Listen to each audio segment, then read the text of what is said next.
Friends, welcome to my channel. இன்றைக்கி நம்ம வந்து இலையப்பம் எப்படி பண்ணுறதுன்னு பார்ப்போம். இது வந்து சீலாந்தி இலை. இந்த அப்பம் இந்த இலையில பண்ணினா ரொம்ப டேஸ்ட்டாகவும் ரொம்ப மணமாகவும் இருக்கும். மதுரைக்கு மல்லிகைப்பூ, திருநெல்வேலிக்கு அல்வாங்கிற மாதிரி இந்த அப்பத்துக்கு இந்த இலை தான் ரொம்ப டேஸ்ட்டும் கொடுக்கும், நல்ல மணமும் கொடுக்கும். இது கிடைக்காத வரைக்கும் நம்ம வந்து வாழை இலையிலும் பண்ணலாம். இது இந்த இலைக்கு பேர் வந்து சீலாந்தி இலை. இதுக்கு இன்னும் ஒரு நேமும் சொல்லுவாங்க, பூவரசம் இலைன்னு சொல்லுவாங்க. இதுதான் இந்த பூ, இதில் வந்து இந்த பூ காய்க்கும். நம்ம இப்போ இது எப்படி பண்ணுறதுன்னு பார்ப்போம் வாங்க. இது வந்து சிறுபயிறு, 1 கப்பு சிறுபயிறு எடுத்திருக்கேன். இதுக்கு ஒரு மூடி இதை அவிச்சு வச்சுருக்கேன். இதுக்கு ஒரு மூடி தேங்காயும், ஒரு 1/4 கிலோ சர்க்கரை இல்லாட்டி கருப்பட்டி இல்லாட்டி சீனி, உங்களுக்கு எது வேணுமோ வச்சு போட்டுக்கலாம். ஆனால் நான் இன்னைக்கு கருப்பட்டி எடுத்துருக்கேன், சர்க்கரை எடுத்துருக்கேன். தேங்காவையும் இந்த சிறுபேர் அவிச்சு வச்சுருக்கிறது கூட அந்த சர்க்கரையும் போட்டு நல்லா அதை வந்து மேட்ச் பண்ணி வச்சுருங்க. இது ஒரு சைடில் நம்ம இதை ரெடி பண்ணி வச்சுட்டு அப்புறமா நம்ம இதுக்கு உள்ளாடி வைக்கிற பூரணம், இது வெளியில் வைக்கிறதுக்கு மாவு ரெடி பண்ணணும். அதுக்கு என்ன பண்ணணும்னா, நான் 1 கப்பு மாவு, இடியப்ப மாவு எடுத்திருக்கேன். இதை வந்து நம்ம இப்போ இடியப்பம் எப்படி கிண்டுவோமோ அதே மெத்தடில் 1 கப்பு மாவுக்கு 1.5 கப்பு தண்ணி வச்சு, நான் வந்து கொஞ்சம் கூட வச்சுருக்கேன். சில மாவு கொஞ்சம் தண்ணி கொஞ்சம் கூடுதல் பிடிக்கும், சில மாவு கரெக்டாக இருக்கும். அதனால் எப்போவுமே நம்ம தண்ணியை கொஞ்சம் அளவை கூட்டி வச்சுட்டு நம்ம கிண்டதுக்கு கரெக்டாக எடுத்துக்கலாம். நான் இப்போ வந்து ஒரு 1.5 கப்பு தண்ணி வச்சுருக்கேன். அது நல்லா கொதிக்க விட்டுட்டு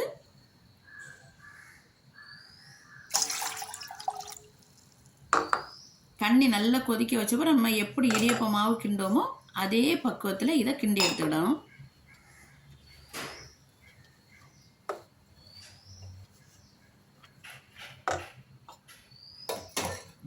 தண்ணி கரெக்டாக இருக்கும். ஊற்றி கிண்டி நம்ம வந்து கொழுக்கட்டை பிடிக்கிறது மாதிரி அந்த மாவு வந்து நம்ம பிடிச்சி எடுக்கிற பதத்தில் கிண்டி வச்சுக்கணும்.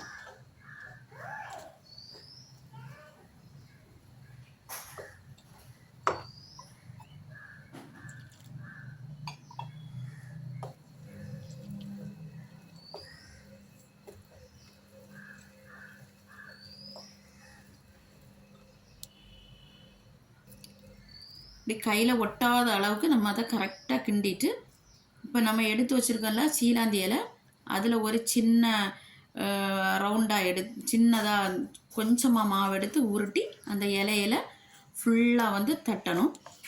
அது எப்படின்னா ரொம்ப நைஸாக மெல்லிஸாக தட்டணும், ரொம்ப கனமாக வைக்கக்கூடாது, அப்போ அந்த மாவு வேகாது. அதனால் எவ்வளோ தூரத்துக்கு நமக்கு நைஸாக அதை வந்து அந்த இலை ஃபுல்லாக பரத்த முடியுமோ பரத்திட்டு, இதுக்கு நடுவில் நம்ம செஞ்சு வச்சுருக்க அந்த பூரணத்தை எடுத்து வச்சு அப்படியே ஹோல்ட் பண்ணிடணும்.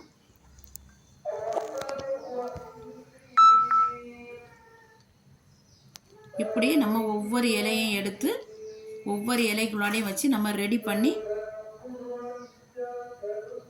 கேப் விடாமல் அந்த சைடு ஃபுல்லாக அப்படியே ஒட்டிட்டு ஒவ்வொரு இலையிலையும் நம்ம இதை மாதிரி மாவு அப்ளை பண்ணி அதில் அந்த சூரணத்தையும் வச்சு ரெடி பண்ணி வச்சிடணும்.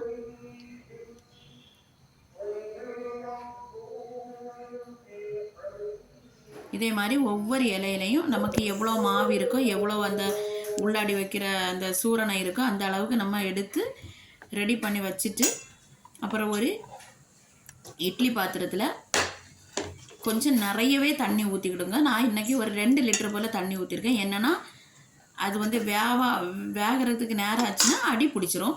அதனால கொஞ்சம் தண்ணி எக்ஸ்ட்ராவே வச்சுக்கிடுங்க. இதை எடுத்து அதுக்கு மேலே அப்படியே பரத்தி ஒரு 1/2 மணிக்கூர்லேருந்து 3/4 மணிக்கூர் வரைக்கும் வேக விடணும். நல்லா வேகணும். அந்த இலை வந்து அப்படியே பச்சையாக இருக்கக்கூடாது, இந்த மாதிரி கலர் மாறி வர்றது வரைக்கும் நல்லா வேக வைக்கணும். இப்போ வெந்துட்டு நம்ம எடுத்து அதை ஸ்டோர் பண்ணிடுவோம்.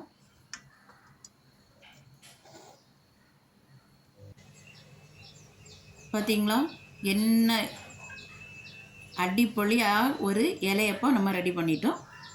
சூப்பராக இருக்கும். நீங்களும் இதை செஞ்சு பார்த்துட்டு எனக்கு கமெண்ட் பண்ணுங்கள், சப்ஸ்கிரைப் பண்ணுங்கள். அப்போ தான் நான் போடக்கூடிய ஒவ்வொரு வீடியோ உங்களுக்கு வந்து நோட்டிஃபிகேஷனாக வரும்.